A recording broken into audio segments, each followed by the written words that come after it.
The climate crisis is really hard for a lot of people. It invokes anxiety because it's not clear what's going to happen in terms of how bad this is going to get. We know it's going to get bad.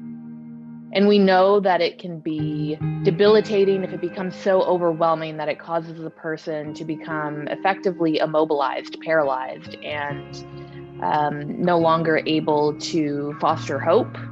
This can impact the ability to eat, sleep, concentrate, go to work, go to school, you name it.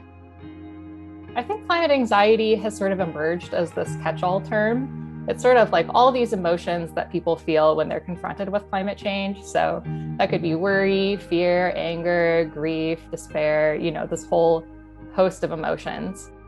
So I've actually been tracking Google searches and, over the past 2 years, there's been this massive increase. As of last fall, from the year before, there was a 6-fold increase in people just Googling climate anxiety. And then I just checked again, and there was a massive spike last month with people Googling this.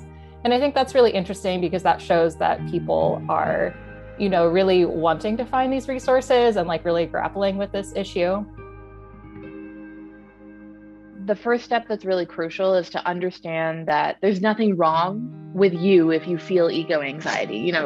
The assumption might be, oh, that sounds like a mental disorder because the word anxiety is in there. There's nothing clinical about just having challenging feelings of worry and grief and sadness and anger about the climate and wider eco crisis. The next really important thing is to be able to come together with others who can contain the feelings. So what that means is you need to find a space where you're no longer sitting alone, maybe stirring, ruminating on environmental fears that can breed a sense of loneliness, isolation, alienation, which really eat away at emotional strength and psychosocial resilience. I know there's a ton of resources available online to kind of help people process difficult emotions. I mean, I think there's official help in terms of Climate Therapists Alliance. There's a lot of if you Google it, conversation spaces where people will kind of gather a like-minded group of people to get together and talk about this. With climate change, we so often talk about negative emotions, about shame and guilt and fear, you shouldn't eat meat, you shouldn't fly. And I think this is really depressing for people. And it's often this narrative of sacrifice. But I think it's important to note that, society right now, I think we know is not really set up in an ideal way for climate change or for, people's mental and physical health. So, we could see climate change as an opportunity to tackle both of these at once. Studies have shown that our healthcare system is pretty poorly positioned to deal with the mental health impacts of climate change. There's a lot of layers to how governments can address this. The first layer is straightforward, providing more mental health resources, especially ones specific to climate.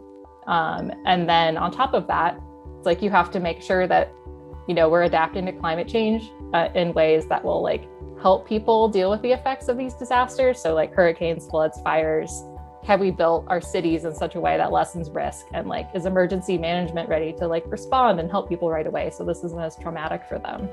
I think there's a lot of powerful people who are standing up to speak on this right now, and we can each do our own job in our families, in our communities, at our workplaces to be able to challenge these ideas that will be self-fulfilling prophecies. We need to be bold survivors of all of this. We can't foreclose the other things that are also true about being alive, all the beauty and the joy and the reason why we care in the first place.